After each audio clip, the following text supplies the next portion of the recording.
नमस्कार, मैं रवीश कुमार। 236 करोड़ का चंदा कोई कंपनी बीजेपी को क्यों देगी?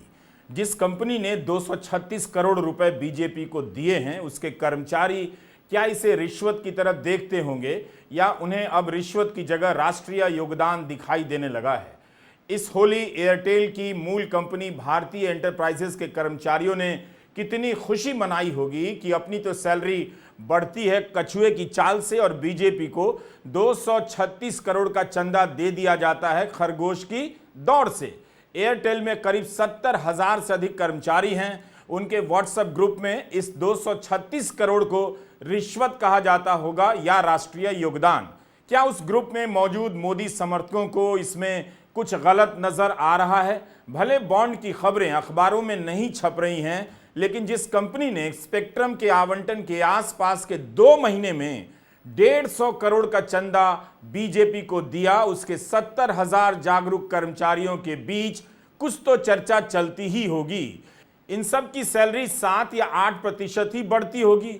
हर बार कहा जाता होगा कि मार्केट टाइट है, कंपनी के पास पैसा नहीं, जो मिल रहा है उसी को प्रभु कृपा समझ लीजिए। और यहां उनकी कंपनी 2 महीने में 150 करोड़ रुपए का चंदा बीजेपी को दे आती है, तो क्या वे बहस नहीं करते होंगे कि ये चंदा है या रिश्वत, और इसकी खबरें अखबारों में क्यों नहीं छप रही? एयरटेल से जुड़े 70,000 से अधिक कर्मचारियों को हमारे कमेंट बॉक्स में आकर अपनी खुशी का इजहार करना चाहिए और गाना गाना चाहिए कि आएगा तो वही। हम भी तो देखें कि इस खबर के आने के बाद आप कितना गर्व महसूस कर रहे हैं। कम से कम अपने व्हाट्सएप ग्रुप में मेरा वीडियो ही शेयर कर दीजिए। इलेक्टोरल बॉन्ड पर यह हमारा 17वां वीडियो है, सभी देख लीजिए। पहले तो इन कंपनियों का परिवारवाद समझाता हूं। एक कंपनी से कई कंपनियां निकलती चली जाती हैं। भारती एयरटेल ने 150 करोड़ का चंदा तो दिया ही, साथ में भारती टेलीमीडिया जो भारती एयरटेल की सहायक कंपनी है, उसने भी भाजपा को 37 करोड़ का चंदा दिया है। भारती एयरटेल ने भाजपा को कुल 197 करोड़ का चंदा दिया है। एक और कंपनी है भारती इंफ्राटेल, जिसने चंदा दिया है। इस तरह भारती समूह की तीनों कंपनियों ने भाजपा को 236 करोड़ से अधिक का चंदा दे दिया। इसमें से 150 करोड़ के चंदे का हिसाब सैटेलाइट स्पेक्ट्रम के आवंटन के आसपास से जुड़ा है। यूटेलसेट वनवेव नाम की एक ग्लोबल कंपनी है। इसमें भारती एंटरप्राइजेस की सबसे अधिक हिस्सेदारी है। भारत में इसकी सहायक कंपनी का नाम है वनवेव इंडिया। यूटेलसेट उपग्रह कंपनी है। क्या इस कंपनी को सैटेलाइट स्पेक्ट्रम देने के लिए नीलामी करने का नियम बदल दिया गया?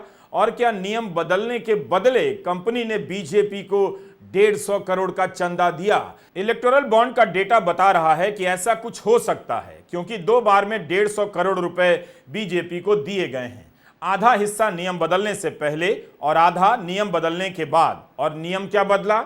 आपको याद होगा, यूपीए के समय टेलीकॉम सेक्टर के स्पेक्ट्रम की नीलामी नहीं हुई थी। इसे बड़ा घोटाला बताया गया कि नीलामी होती तो सरकार को और अधिक राजस्व मिल जाता। सुप्रीम कोर्ट ने 2012 में बिना नीलामी के दिए गए 122 लाइसेंस को रद्द कर दिया। उसके बाद नीलामी कराने के आदेश दिए गए। गुजरात के मुख्यमंत्री के तौर पर नरेंद्र मोदी यही बातें किया करते थे। उनके उस समय के ट्वीट और भाषण आपको मिल जाएंगे। इस मुद्दे ने मोदी के लिए लहर पैदा की और 2014 में वे प्रधानमंत्री बन गए। तो मोदी राज में क्या हुआ? जब सैटेलाइट स्पेक्ट्रम की बारी आई तो क्या नीलामी का रास्ता अपनाया गया? नहीं। यह नियम क्यों बदला गया? किसी अखबार में यह खबर छपेगी तब तो जनता को पता होगा। जनता प्रधानमंत्री नरेंद्र मोदी से पूछेगी। 3 वेबसाइट पर यह खबर है, जिसे देश के कई बड़े अखबार, खासकर हिंदी के कूड़ा अखबार, छापने की हिम्मत नहीं कर सकते। अफसोस कि आपके घर में हिंदी के यही रद्दी अखबार कई साल से आए जा रहे हैं। न्यूज मिनट और स्क्रोल ने लिखा है कि जुलाई 2023 में केंद्र सरकार ने नियम बदलकर नीलामी के जरिए स्पेक्ट्रम देने की अनिवार्यता समाप्त कर दी। ऐसा करने से पहले और ऐसा करने के बाद भारती समूह ने भारतीय जनता पार्टी को 2 बार में बॉन्ड के जरिए कुल 150 करोड़ रुपए का चंदा दिया। नवंबर 2023 में 2 कड़ियों में पहले 100 करोड़ और फिर 50 करोड़ का चंदा दिया गया, जिसे भाजपा ने भुना भी लिया। जैसे ही केंद्र सरकार ने सैटेलाइट स्पेक्ट्रम की नीलामी की अनिवार्यता खत्म कर दी, नया कानून संसद में पेश किया गया। भारती समूह ने बॉन्ड खरीद लिया। 1 महीने के भीतर मोदी सरकार ने OneWeb को स्पेक्ट्रम पाने के लिए जरूरी मंजूरी दे दी। उसके तहत अब मोबाइल और इंटरनेट की सुविधा उपग्रह के जरिए दी जानी है। क्या यह किसी प्रकार का घोटाला नहीं है? आखिर नीलामी की अनिवार्यता क्यों खत्म की गई? क्या किसी खास कंपनी पर कृपा बरसाने के लिए और उससे 150 करोड़ रुपए का चंदा लेने के लिए? हालांकि अभी सरकार ने सैटेलाइट स्पेक्ट्रम का आवंटन नहीं किया है, लेकिन नीलामी से पहले और नीलामी खत्म करने के बाद भारतीय समूह का बीजेपी के लिए 150 करोड़ का बॉन्ड खरीदना गंभीर सवाल खड़े कर रहा है। आखिर इतनी जल्दी क्या थी? जुलाई में तय हुआ था नीलामी से सैटेलाइट लाइसेंस नहीं दिया जाएगा और दिसंबर 2023 में मोदी सरकार ने कानून भी बना दिया। जिस समय यह कानून संसद में पास हुआ, याद कीजिए, संसद से कुल 143 सांसद निलंबित कर दिए गए थे। ध्वनि मत से यह बिल पास हुआ। यही नहीं, सरकार सुप्रीम कोर्ट भी गई कि इस फैसले को न्यायिक मंजूरी मिल जाए। नया कानून बनते ही इसकी दौड़ में एक ही कंपनी बच गई, OneWeb इंडिया, जिसे स्पेक्ट्रम पाने के लिए जरूरी लाइसेंस और स्पेस ऑथराइजेशन दोनों मिल गई। जबकि रिलायंस जियो जैसे घरेलू टेलीकॉम दिग्गजों से लेकर एलन मस्क की स्टारलिंक समेत कई विदेशी कंपनियां भारत में सैटेलाइट स्पेक्ट्रम की होड़ में शामिल थीं। रिलायंस और वोडाफोन ने नीलामी से स्पेक्ट्रम देने की नीति की मांग की थी। यह सब न्यूज लॉन्ड्री, न्यूज मिनट और स्क्रोल की वेबसाइट पर छपा है। मीडिया रिपोर्ट्स के मुताबिक रिलायंस ने रिटायर्ड न्यायमूर्ति KS राधाकृष्णन की कानूनी राय भी प्रस्तुत की। राधाकृष्णन ने कहा कि नीलामी उपग्रह आधारित संचार के लिए स्पेक्ट्रम आवंटित करने का एकमात्र स्वीकार्य तरीका था।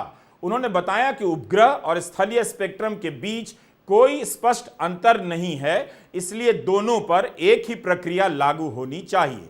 सुप्रीम कोर्ट के पूर्व न्यायाधीश KS राधाकृष्णन 2G स्पेक्ट्रम मामले की सुनवाई में भी शामिल रहे थे। भारतीय समूह ने नीलामी की नीति का विरोध किया था। सेवानिवृत्त न्यायाधीश की राय हो या स्पेक्ट्रम की अनिवार्य नीलामी का सुप्रीम कोर्ट का आदेश, मोदी सरकार पर किसी का असर नहीं पड़ता है। स्क्रोल की रिपोर्ट में ट्रांसपेरेंसी इंटरनेशनल के लीगल एक्सपर्ट कुश अमीन का बयान छपा है कि यह कहना उचित होगा कि अगर यूटेलसेट OneWeb को भारती द्वारा चुनावी बॉन्ड की खरीद और भाजपा को उनके दान के बारे में पता था, तो यूके ब्राइबरी एक्ट के तहत उनके अपराधी होने की संभावना से इनकार नहीं किया जा सकता है। सीधा सीधा यह मामला रिश्वत देने का हो सकता है। 21 नवंबर 2023 को यूटेलसेट OneWeb केंद्र सरकार से सैटेलाइट ब्रॉडबैंड लाइसेंस प्राप्त करने में कामयाब हो गई। विपक्ष को इसका अंदेशा था। जब सरकार कानून लेकर आई तब भी विपक्ष ने आलोचना की। उसमें तो यही बात थी कि नीलामी से आवंटन नहीं हुआ। क्या बीजेपी को पता था कि मोदी सरकार ने भी वही किया है जो मनमोहन सिंह की सरकार के समय किया गया था? हाल ही में बीजेपी ने चुनाव प्रचार के लिए 2G घोटाले को लेकर प्रचार वीडियो बनाया। 21 मार्च को कांग्रेस ने इस वीडियो में किए गए सभी भ्रामक दावों को लेकर चुनाव आयोग से शिकायत भी की थी। निहायत ही भ्रामित करने वाला वीडियो चला रही है भारतीय जनता पार्टी अपने ऑफिशियल हैंडल से।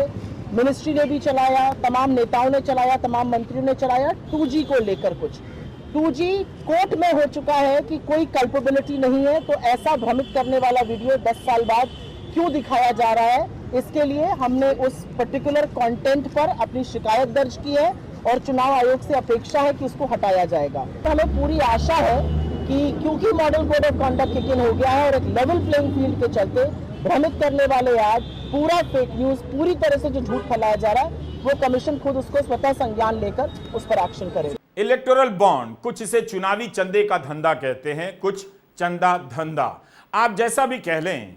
आज अगर इसकी रिपोर्टिंग होती, अखबारों में बारीकी से खबरें छपती, तो मोदी समर्थक भी जान पाते कि ईडी ने रेड किया तो उस कंपनी ने बीजेपी को कई 100 करोड़ का चंदा क्यों दिया। मोदी समर्थक यह भी जान पाते कि पॉलिसी बदलवाने की बात आई तो पहले या बाद में किसी कंपनी ने चंदा क्यों दिया और यह मामला है क्या। सबसे ज्यादा अंधेरे में अगर कोई है तो आज मोदी समर्थक हैं। उन्हें कुछ पता ही नहीं कि इस बॉन्ड के पीछे कितना बड़ा खेल हो गया, उनके विश्वास के साथ धोखा हुआ। उन्हें यही पता है कि सारे दलों को पैसा मिला है, जबकि यह मामला तो इसका है ही नहीं कि पैसा सबको मिला है। मामला यह है कि एक असंवैधानिक और अवैध कानून मोदी सरकार ने बनाया। इस कानून के पीछे कंपनियां तभी क्यों चंदा देती हैं या देने के लिए मजबूर होती हैं जब उनके यहां ईडी का रेड पड़ता है। स्क्रोल के आयुष तिवारी की रिपोर्ट आपको कहीं नहीं मिलेगी, मगर आयुष ने दिखा दिया है कि कोटक फर्म ने बीजेपी को 60 करोड़ का चंदा दिया। उसी समय दिया जब भारतीय reserve bank Kotak Mahindra bank को लेकर फैसला देने वाला था। रिजर्व बैंक का कहना था कि कोटक महिंद्रा में उदय कोटक की हिस्सेदारी एक सीमा से ज्यादा नहीं हो सकती।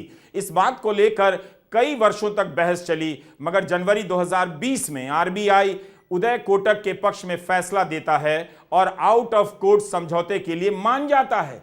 आयुष तिवारी ने लिखा है कि समझौता होने से कुछ महीने पहले कोटक ग्रुप बीजेपी को 35 करोड़ रुपए का चंदा देता है। इसमें से 10 करोड़ समझौते करने के फैसले के कुछ दिन पहले दिया जाता है। कोटक ग्रुप की एक और कंपनी है इन्फिना फाइनेंस प्राइवेट लिमिटेड, अप्रैल 2021 में बीजेपी को 25 करोड़ रुपया देती है। 3 हफ्ते बाद रिजर्व बैंक ऐलान करता है कि उदय कोटक कोटक महिंद्रा बैंक के सीईओ और मैनेजिंग डायरेक्टर बने रहेंगे। 2019 में उदय कोटक ने सार्वजनिक रूप से इलेक्टोरल बॉन्ड की नीति की आलोचना की थी, मगर 1 साल बाद उनकी कंपनी 60 करोड़ का चंदा देती है। 60 करोड़ रुपए का चंदा एक ही पार्टी को मिलता है और वो है बीजेपी। कोटक ने किसी और राजनीतिक दल को पैसा नहीं दिया। ऐसा लग रहा है कि इस कानून के बहाने चंदा वसूली की दुकान खोल दी गई थी। चंदा दो धंधा लो, चंदा नहीं दोगे तो छापे मारेंगे। और सारी चीजों को गुप्त इसलिए रखा गया था कि जब कंपनियों की गर्दन मरोड़ी जाएगी और उनसे पैसा निकलवाया जाएगा तो वे उफ तक नहीं कर पाएंगे, ना किसी को बता पाएंगे। इसलिए अपारदर्शिता नहीं बताने का स्वांग रचा गया लगता है। स्क्रोल ने कोटक महिंद्रा बैंक और रिजर्व बैंक दोनों को अपने सवाल भेजे, लेकिन रिपोर्ट प्रकाशित होने तक इनका जवाब नहीं आया। यही हो रहा है, पूछा जा रहा है मगर जवाब नहीं दिया जाता। आपको एक पुरानी खबर की याद दिलाना चाहता हूं, डोलो 650 की। अगस्त 2022 में the Hindu, Indian express, Quint और अनेक जगहों पर माइक्रो लैब्स की डोलो 650 को लेकर विस्तार से खबरें छपी हैं। जुलाई 2022 में आयकर विभाग ने दवा बनाने वाली कंपनी के 36 ठिकानों पर छापे मारे और आरोप लगाया कि कंपनी ने अनैतिक तरीका अपनाकर इस दवा को प्रमोट किया है। डॉक्टरों को उपहार और रिश्वत के तौर पर 1000 करोड़ रुपए बांटे गए हैं। इस बात को एक एनजीओ ने सुप्रीम कोर्ट के सामने भी रखा। जिस बेंच के सामने यह बात रखी गई उसमें आज के चीफ जस्टिस DY चंद्रचूड़ और तत्कालीन जस्टिस AS बोपाना सुनवाई कर रहे थे। उस समय कंपनी का बयान छपा था कि 1000 करोड़ की रिश्वत असंभव है और यह कहा गया कि निरर्थक और आधारहीन आरोप लगाए गए हैं। तब डोलो 650 को लेकर एक चैनल के एक एंकर ने भारी तूफान मचाया था। इस मामले में ताजा स्थिति क्या है, 1000 करोड़ के आयकर की चोरी या रिश्वत के आरोप पर क्या अंतिम कार्रवाई हुई है, हम बताने में असमर्थ हैं। कोरोना के समय डोलो 650 की बिक्री बेतहाशा बढ़ गई थी। कई सारे डॉक्टर ये दवा लिखने लगे, तो हमने इसका जिक्र चुनावी चंदे के बॉन्ड की रिपोर्ट में इसलिए किया क्योंकि इसे बनाने वाली कंपनी माइक्रो लैब्स ने बॉन्ड के जरिए 7 करोड़ का चंदा सिक्किम क्रांतिकारी मोर्चा को दिया। SKM सिक्किम में सत्ता में है और यहीं पर माइक्रो लैब्स की सबसे बड़ी मैन्युफैक्चरिंग यूनिट है। एक्सपर्ट बताते हैं कि जिन इलाकों में फार्मा की यूनिट लगती है वहां अक्सर प्रदूषण के चलते स्थानीय लोग विरोध करते हैं। ऐसे में कंपनियों को राज्य सरकार का सहयोग चाहिए होता है। इसके अलावा केवल राज्य की सरकार ही फार्मा कंपनियों पर किसी प्रकार की कार्रवाई कर सकती है। उन मामलों में भी जहां कंपनी पर दवा की गुणवत्ता को लेकर सवाल उठते हैं। न्यूज मिनट इस बारे में पहले ही रिपोर्ट कर चुका है कि 7 ऐसी फार्मा कंपनियों ने चंदा दिया है जो दवा टेस्ट में फेल हो चुकी थीं। हमने पहले के वीडियो में आपको बताया था कि महाराष्ट्र के ड्रग्स एडमिनिस्ट्रेशन की जांच में कुछ दवाएं फेल हुई। इन्हें बनाने वाली कंपनियां गुजरात की थीं। उन्होंने करोड़ों का चंदा बीजेपी और शिवसेना को दिया। उस समय दोनों की महाराष्ट्र में साझा सरकार चल रही थी। न्यूज मिनट ने फार्मा सेक्टर द्वारा दिए जाने वाले चंदे को लेकर एक और रिपोर्ट की है। फार्मा सेक्टर की 35 कंपनियों द्वारा कुल 945 करोड़ रुपए का चंदा दिया गया है।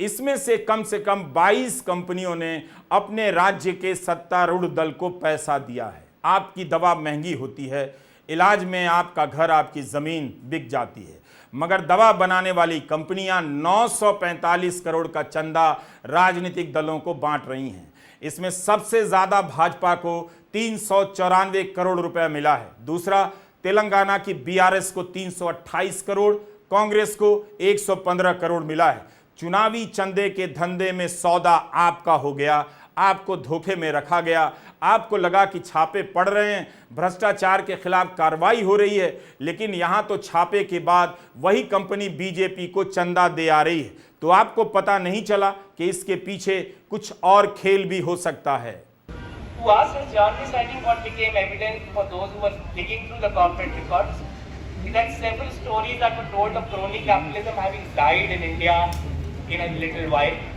has not happened. There is clear evidence that it proliferated. Instead, that it was given a legal cover. What was seen as corruption earlier was now legally justified as something very good to do.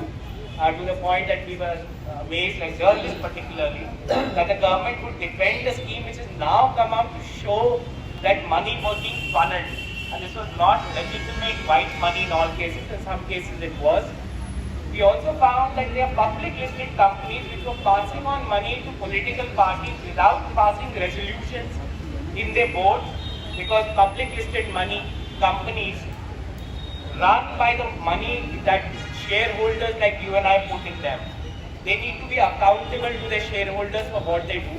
क्या आप जानना ही नहीं चाहेंगे कि इन छापों के जरिए कंपनियों से वसूली हो रही थी? अरविंद केजरीवाल के केस में ही देखिए, औरबिंदो फार्मा का निदेशक सरकारी गवाह बनता है। उसने नाम लिया, केजरीवाल जेल जाते हैं और इसी कंपनी ने 50 करोड़ का चंदा बीजेपी को दे दिया है। जानने की बात तो यह भी है कि इन कंपनियों के पास 100 करोड़, 200 करोड़, 250 करोड़ देने के लिए कहां से इतने पैसे आ रहे हैं। यह बिजनेस स्टैंडर्ड में छपी एक रिपोर्ट है। इसके अनुसार चंदा देने वाली 30 कंपनियां बॉम्बे स्टॉक एक्सचेंज से जुड़ी हैं। इन कंपनियों ने 5 साल में 600 करोड़ से अधिक का चंदा दिया है, मगर सभी 30 कंपनियों ने अपनी सालाना रिपोर्ट में इसकी जानकारी नहीं दी है। केवल 8 कंपनियां ही ऐसी हैं जिन्होंने बॉन्ड या किसी भी तरह के राजनीतिक चंदे का अपनी सालाना रिपोर्ट में जिक्र किया है। इनमें से भारती टेलीकॉम ने 5 साल में 241 करोड़ का चंदा दिया और अपनी सालाना रिपोर्ट में हर साल जानकारी देने वाली अकेली कंपनी यही है। हरियाणा के डीएलएफ समूह की कम चर्चा हुई। 2018 में हरियाणा पुलिस ने प्रियंका गांधी के जीवन साथी रॉबर्ट वाड्रा और डीएलएफ के खिलाफ एफआईआर कर दी। जमीन के सौदे को लेकर भ्रष्टाचार, फ्रॉड के आरोप लगे और गोदी मीडिया पर दिन रात बहस चलाई गई। मगर 5 साल बाद बीजेपी सरकार ने हाईकोर्ट में जाकर कह दिया इस डील में कानून का कोई उल्लंघन नहीं हुआ है। बाद में राज्य सरकार क्लीन चिट से मुकर गई। अब पता चला है कि डीएलएफ ने 170 करोड़ रुपए बीजेपी को दिए हैं। अक्टूबर 2019 से लेकर नवंबर 2022 के बीच डीएलएफ ने जितने का बॉन्ड खरीदा, सारा का सारा पैसा अकेला बीजेपी को गया। मतलब जिस पर आप डील और धांधली का आरोप लगाते हैं, उसी से 170 करोड़ रुपए वसूल लेते हैं। रियल एस्टेट कंपनियों में सबसे अधिक चंदा डीएलएफ ने दिया है। 26 कंपनियां ऐसी हैं जिनके खिलाफ जांच एजेंसियों की कार्रवाई चल रही है और उन्होंने बॉन्ड खरीदे हैं। इनमें से 16 कंपनियां ऐसी हैं जिन्होंने छापे के बाद बॉन्ड खरीदे। इंडियन एक्सप्रेस ने अपनी जांच में पाया है कि जांच एजेंसियों से घिरी 26 कंपनियों ने जो चंदा दिया है उसका करीब 38% पैसा बीजेपी को मिला है। अप्रैल 2019 से लेकर फरवरी 2024 के बीच इन कंपनियों ने 700 करोड़ रुपए के बॉन्ड खरीदे, लेकिन जांच के बाद इन सभी ने कुल 4,479 करोड़ के बॉन्ड खरीदे। अब आप ही बताइए, छापा पड़ने के बाद 26 कंपनियां 4,479 करोड़ का बॉन्ड खरीदती हैं। जिनके खिलाफ मामला चल रहा है वो कंपनियां इतनी मेहरबान क्यों हो जाएंगी? इनमें से 10 ऐसी कंपनियां हैं जिन्होंने 100 करोड़ चंदा दिया। आमतौर पर तो यही होता है कि पुलिस किसी को पकड़ ले और पुलिस को पैसा दे तो इसे रिश्वत कहते हैं। तो कंपनियों के मामले में इसे रिश्वत क्यों नहीं कहा जाना चाहिए? आरटीआई कार्यकर्ता लोकेश बत्रा ने एक और महत्वपूर्ण जानकारी दी है। उन्होंने बताया कि मार्च 2018 से जनवरी 2024 के बीच 28,030 करोड़ के बॉन्ड खरीदे गए। इनमें से 15,567 करोड़ का भुगतान डिजिटल तरीके से हुआ और 12,463 करोड़ का भुगतान चेक और डिमांड ड्राफ्ट से हुआ। यानी कुल लेन देन का 44.5% हिस्सा फिजिकल रूप में हुआ। लेकिन रिजर्व बैंक चाहता था कि केवल डिजिटल तरीके से ही किया जाए, तो इतनी बड़ी राशि चेक और डिमांड ड्राफ्ट से क्यों ली जा रही थी? गोदी मीडिया भारत के लोकतंत्र के साथ गहरा विश्वासघात कर रहा है। बाजार से लेकर सरकार तक इसे करोड़ों रुपए का विज्ञापन देती है। क्या इसके न्यूज रूम में देश के सबसे बड़े घोटाले की रिपोर्टिंग करने वाले योग्य पत्रकार नहीं हैं? हो ही नहीं सकता है। एक तरफ जब देश का सारा मीडिया भागकर गुफा में छिप गया है, ईडी और मोदी से थर थर कांप रहा है, सत्ता के चरणों में लौट गया है, scroll news, news minute, reporters collective के पत्रकार कितनी मेहनत कर रहे हैं, उनके पास ज्यादा संसाधन नहीं है।